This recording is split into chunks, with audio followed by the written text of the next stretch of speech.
Hi, this is Paulo from the MB Academy, and in this video I'm going to be showing you how to create the main bass from the track Sinking VIP by Enei. So this is the original.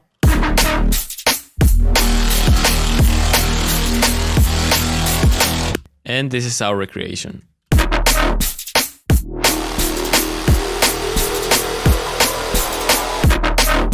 But before we get started, only 50% of people who watch our videos are actually subscribed. So if you end up liking one of our videos and you find it useful, consider subscribing. It's free and it helps us build more free content for you in the future. So with that being said, let's get into the video. So here I am in initialize patch, and the first bass we're going to take a look at sounds like this. Now the main lesson behind this bass is how to turn basses into wavetables and create new sounds out of those wavetables. So for example, here I have the Discord free community pack, which is free. You can get it in the link in the description below. And if we take a look at the basses, for example, this one, we can turn that bass into a wavetable using Serum, and they create new sounds and movements with that wavetable. So let's get into the wavetable editor. And here on the formula area, we're going to input the key of the bass that we want to resample. In this case, mine is on E0. Then we're going to hit enter, and then we're going to drag the bass into this area. So now if we go into the main window, we click on the wavetable, we can see that there's a wavetable created from that sample. In this case, this one sounds like this, which is pretty similar to the original sound. Now to turn this into an actual usable wavetable, we need to go into the wavetable editor and remove all of the waveforms that aren't part of the main movement of the sound. So for that, we're going to select the last one. And then here, let's say 12, where the waveform starts to repeat itself many times, we can hold shift and click, and then go into the add and remove options and click on remove multi-selection. And then we're also going to get rid of this first two with this minus button. And now if we go into the main window,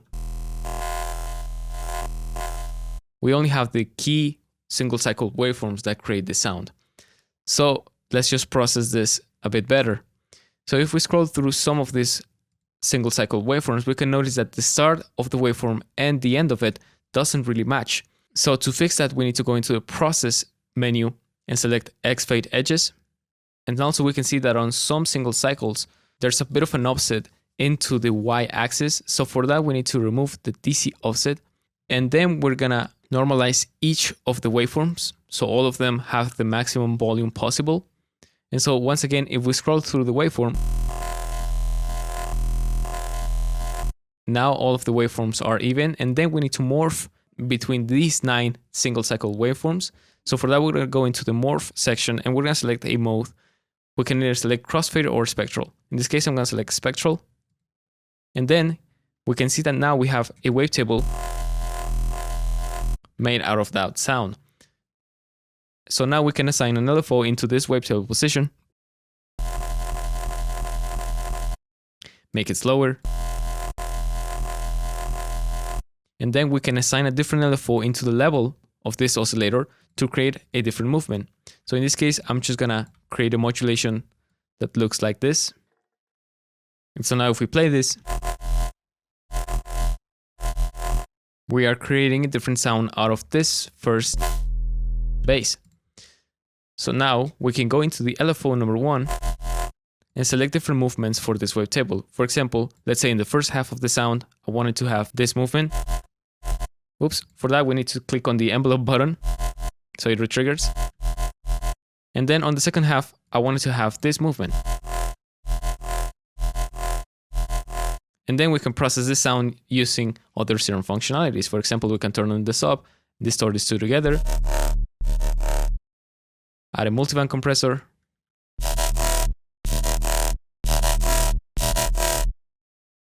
add something like chorus,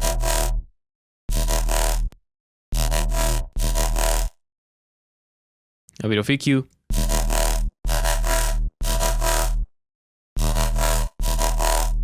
and once you have this cool post-processing and movement, you can go back into the first step and simply replace the waveform for another bass. For example, this bass from the Discord pack. Once again, I'm going to drag it into the wavetable editor, and I'm going to repeat the same process. In this case, there's no wavetables that aren't useful to us.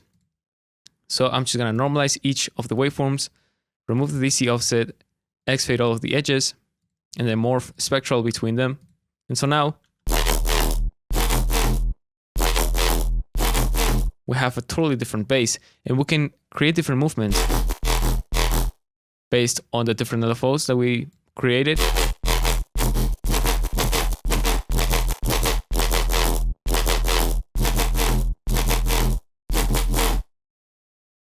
And we can repeat this as many times and with many different sounds as we want.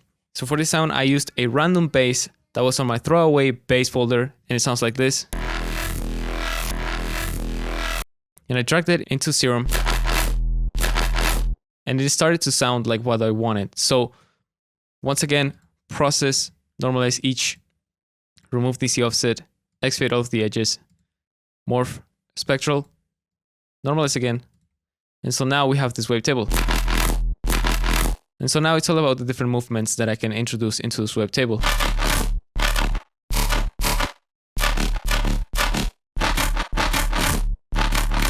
So let's keep experimenting.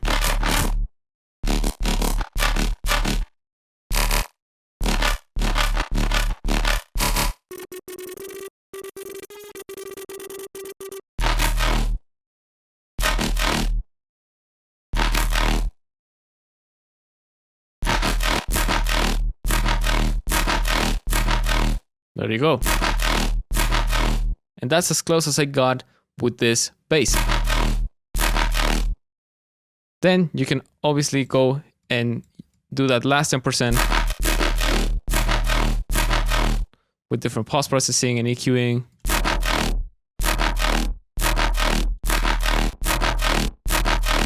And keep experimenting.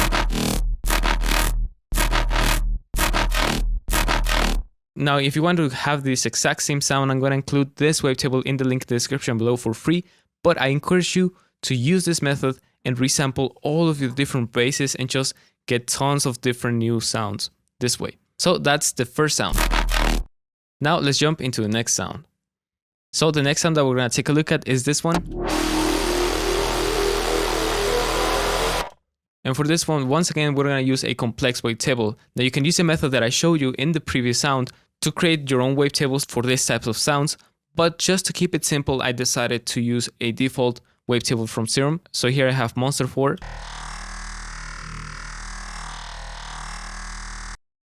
And so the first thing we're going to do is to assign an LFO for the movement of this wavetable.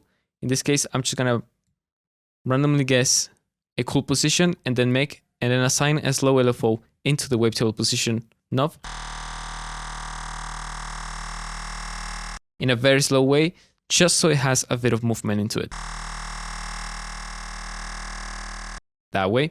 Then we're going to use a lot of voices in the unison. And next we're going to use the warping mode bend plus.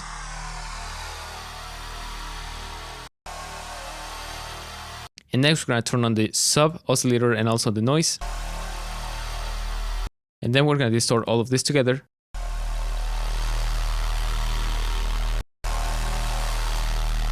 And we're going to go back into the main window and turn on the filter. And we're going to use a bandpass filter.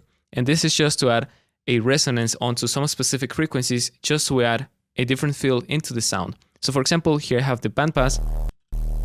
We can boost the resonance and also drive and play with the cutoff.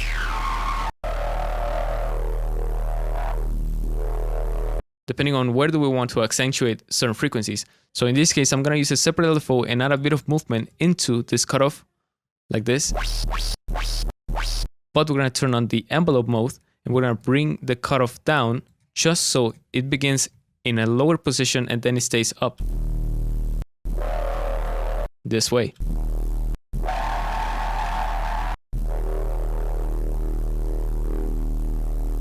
So I'm gonna leave it like that, and then I'm gonna play with the mix. And I changed my mind about the cutoff. I actually wanted a bit higher.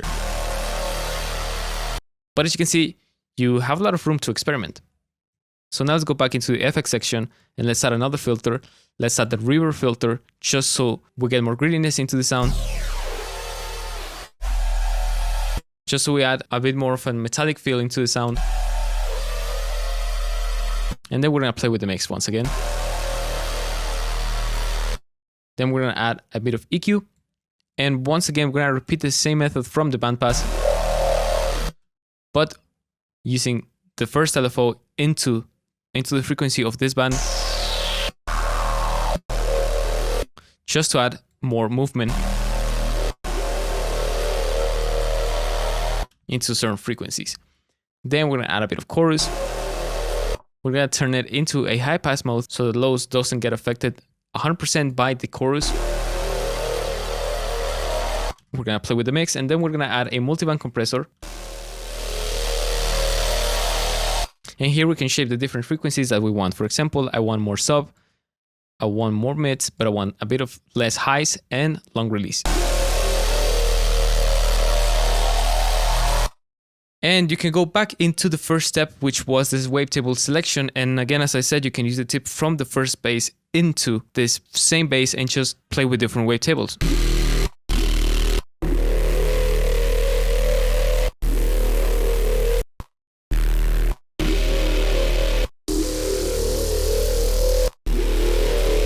Now for a bit of post-processing, the only thing I added was some EQ on the highs, and then just a filter automating the first section of the sound the same way that the main track is doing.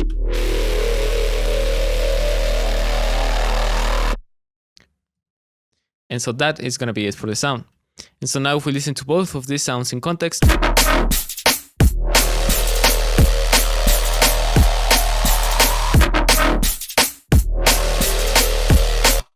that's pretty cool. So that's gonna be it for this sound and also for this video.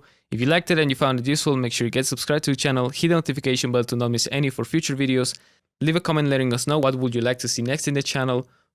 Join our Discord if you want to join a community all about drum-based production. Thanks so much for watching. Hope you have a nice day, and I'll see you in the next video. Bye bye.